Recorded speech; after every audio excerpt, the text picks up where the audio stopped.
This is how you're going to make your 3D kind of diorama. Right now my paper is flat. It's two-dimensional.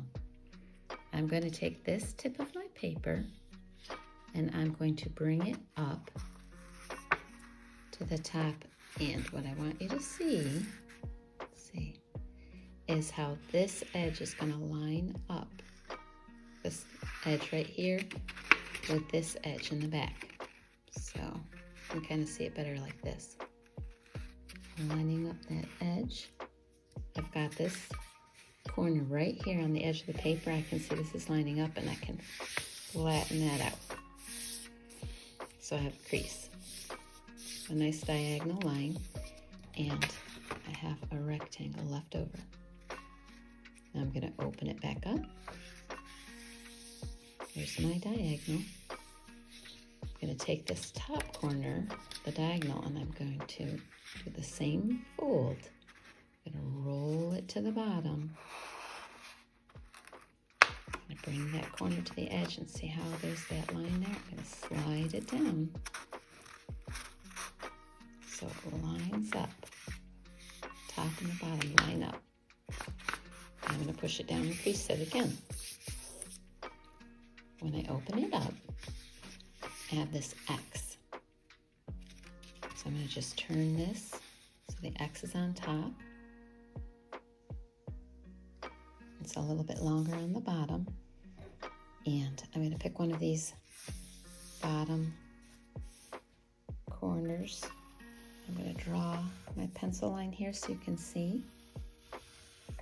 This is where I'm going to cut. So my paper is still two-dimensional. I cut on this diagonal line. I like to call it a leg, one of the legs of the X. And I'm going to stop right in the middle of the X where these two folds crisscrossed. Now, I pick this up and I slide it across, and I've created my 3D diorama. Some of my examples, I cut this off, and some of them I left it on just as a bigger base. At the Collage Center, you have some options. You can take a glue stick, and I can put it on the bottom. Just turn it up a little bit.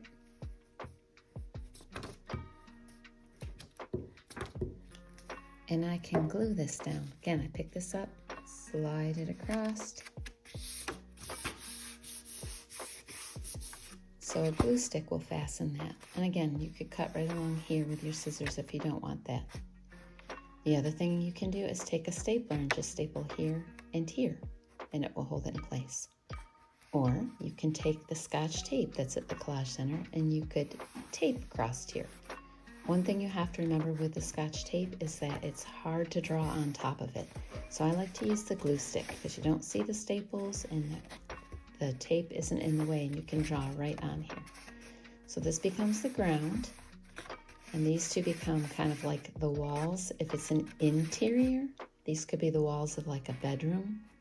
If it's an exterior, this is like the horizon line, and this becomes like the sky.